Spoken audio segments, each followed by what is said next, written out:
Welcome back, young citizens. Caroline here to continue our look at the three branches of government. Today we turn our attention to the White House and the person who resides there, the President of the United States. The President is one of the most powerful and recognizable individuals on the planet, and it's a position that as of 2022, only 45 people have held. But what are the requirements for the job? And what exactly is the job? We will answer those questions and more today.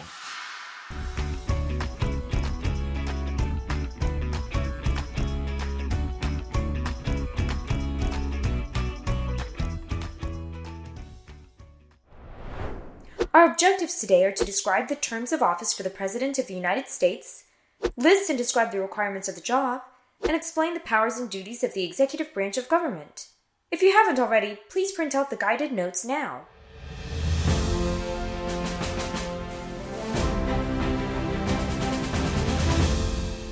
If you are asked how long is a president's term, you'd probably say 4 years. Know what? You'd be right. How about this one? What is the maximum number of years that a person can serve as U.S. president? Okay, you know that a president's term is 4 years, and you might already be aware that a president can only be elected twice. So, 2 times 4 is 8, correct? Yes. But that is not the right answer. The correct answer is 10 years. When the 22nd Amendment was approved in 1951, it limited presidents to only 2 elected terms. This was done a few years after the death of Franklin D. Roosevelt, who had been elected 4 times in the 1930s and 40s. The 22nd Amendment also states that if a vice president ascends to the presidency for 2 years or less, following the passing of a president, then that VP could finish off the term and be elected twice more for a total of, you got it, 10 years.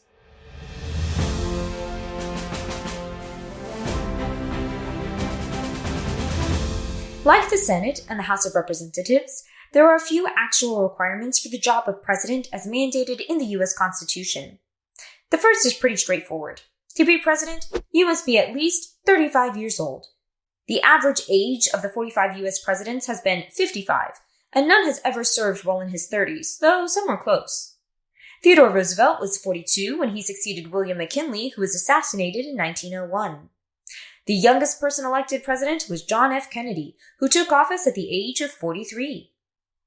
The second requirement is that the president must have been a resident of the United States for at least 14 years, which brings us to the third requirement.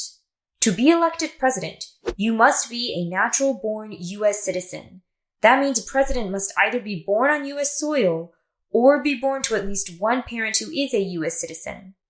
The Constitution prohibits an immigrant who achieves U.S. citizenship from ever earning election to become president.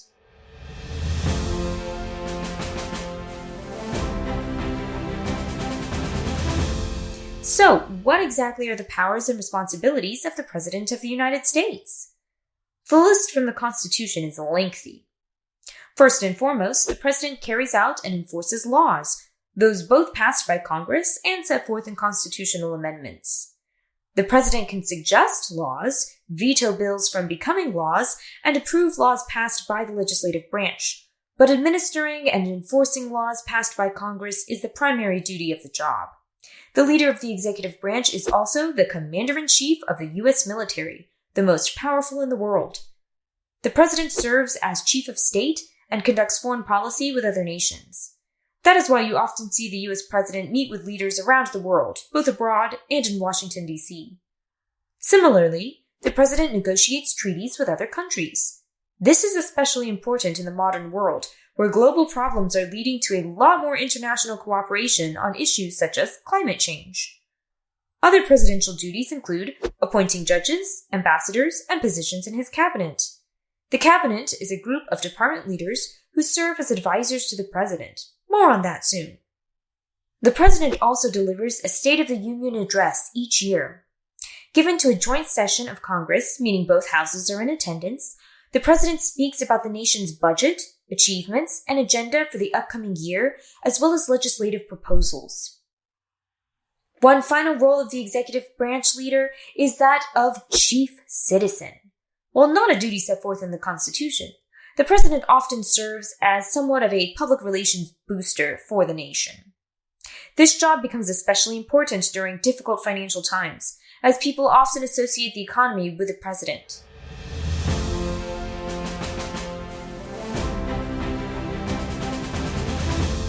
So did you realize that the executive branch had all of those powers and responsibilities? Talk about a tough job. Good thing the president has help running the executive branch of government. You'll find out soon what we mean. Until then, vote, debate, and participate, good citizens, and remember to forever be clever. Hey, hey.